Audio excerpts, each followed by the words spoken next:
there. Bruno Fernandes down in the box, scores the penalty, makes it 2-0. Joining us now to look back on the game last night is talkSPORT reporter, huge Manchester United fan, Angelina Kelly. Morning, Angelina. Good morning. Look, we're doing a poll just in the studio of who thought that was a penalty and who didn't.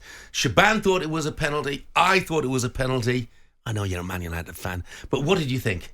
Bias aside, I still think it was a penalty. We've seen ones like those being given before. I get what Shaban was saying. It's a penalty, but it kind of isn't, because I think if I wasn't a Man United fan, I'll be honest, I'd be looking at it thinking, oh, is it? But yeah, no, it is really. Yes, so 3-0 in the studio to those who think it was a penalty compared to those who didn't. Look, Dave Brailsford was sitting in the stands last night watching Manchester United. What do you think he was thinking? I don't know. He was probably thinking, we're playing, no disrespect to Wigan, but this is a game that Manchester United should be winning. And I agreed with Roy Keane when he was saying I wanted it to be a little bit more ruthless. This is a game that normally you would expect a team like, I say a team like Manchester United, you know, a Premier League team playing a League One team, you're expecting 4-5-0. So, yeah, it's a good win, but you would still be thinking there's a lot of work to do here. Yeah, what are the sort of expectations then amongst Manchester United fans for the rest of this season? Do they still believe that a Champions League challenge is possible, that Europe's possible? I'm going to be realistic. I think Europe, Champions League, no. I think most Manchester United fans that I speak to, realistically, Champions League, you can't even think about that. At the moment, it depends which Manchester United team shows up. We can have the team that put on a good display against, you know, the likes of Chelsea, Everton, part of that Aston Villa game. But then you've also got another side of Manchester United that is absolutely horrendous. So you have to take it one game at a time. But I think if we can get some kind of European football, that would be an achievement. Yeah. I mean, Ten Hag was reluctant to talk about transfers, possible signings during the window. Let's forget about financial fair play and anything else. Just as a fan, where would you like to see United strengthen?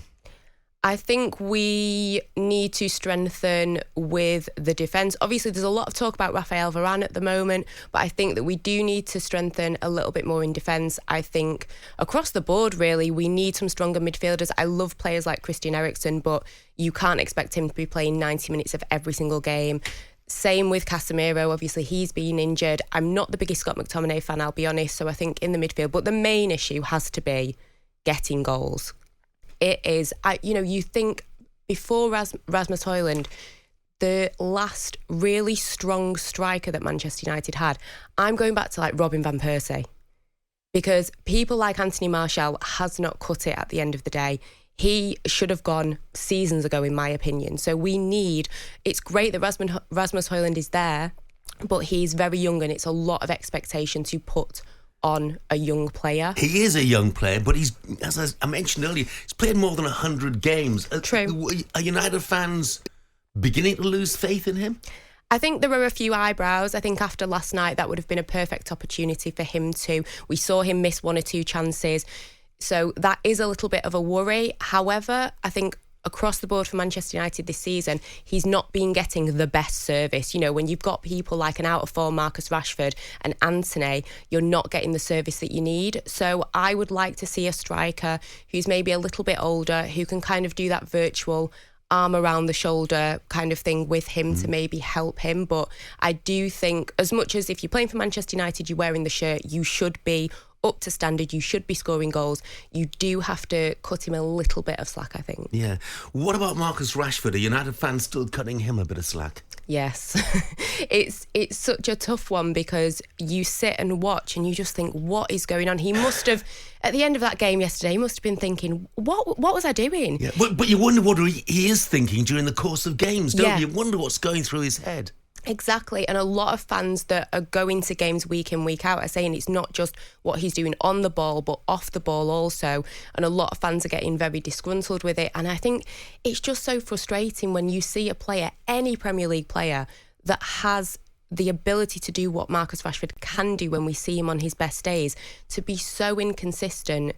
We have cut him slack because we have seen these drops in form in previous seasons, but it's now getting to the point where I don't want to see Marcus Rashford go, but if a player is not cutting it, the state that this club is in, how much longer can we keep giving these players chances of, maybe next season? If it's not working, you're going to have to look at it at some point. It's only this season, though, isn't it? Because he had a good season last season. Yeah, definitely. There has been 1 or 2 other seasons where the goals haven't totally been coming, but I think last season is what's giving him, the extra time and the slack that he's been given. Okay, United have got a great draw in the next round of the FA Cup, haven't they? Eastleigh or Newport away. Would winning the FA Cup this season make everything okay as far as United fans are concerned? I mean, I'm still not over that last FA Cup final. I can't even cope thinking about that. I can't think about an FA Cup final, but no, that would definitely paper. I'm not going to say paper over cracks, because to win an FA Cup, that is a massive, massive achievement. But I think if you were to say to Manchester United fans, you can walk away with an FA Cup trophy at the end of this season and potentially have some form of European football, considering how dire it's been, that would be a huge achievement. And I'll be honest, when that draw came out, I did, let out a little bit of a scream of joy with that fixture, yeah. Well, so did fans of Newport and Eastleigh, by the way, as well. I bet their squeal was louder than yours. Angelina, thanks very much indeed. You. Look, it just goes to show how football divides people, doesn't it? Ross, the Manchester United fan, wouldn't it be great if some of the talkSPORT commentators put the same amount of effort into slating other teams as they do United? It was a penalty. If VAR was there, that's not getting overturned. Well, that's what we've been saying in the studio, to be honest, Ross. But Darren, the Spurs fan, on the other hand, says Bruno Fernandes is everything that's wrong with football, as cheating is now being accepted in the game. Manchester United fans, we don't have to be a Manchester United fan of anybody. 03717 223344. Want to hear from you this morning. Give us a call. Tell us what you want from the rest of the season, what changes need to be made by the new powers to be at Old Trafford. talkSPORT Breakfast, waking you up Monday to Friday morning from 6 a.m. on AM, on DAB, via the talkSPORT app and on your smart speaker. talkSPORT.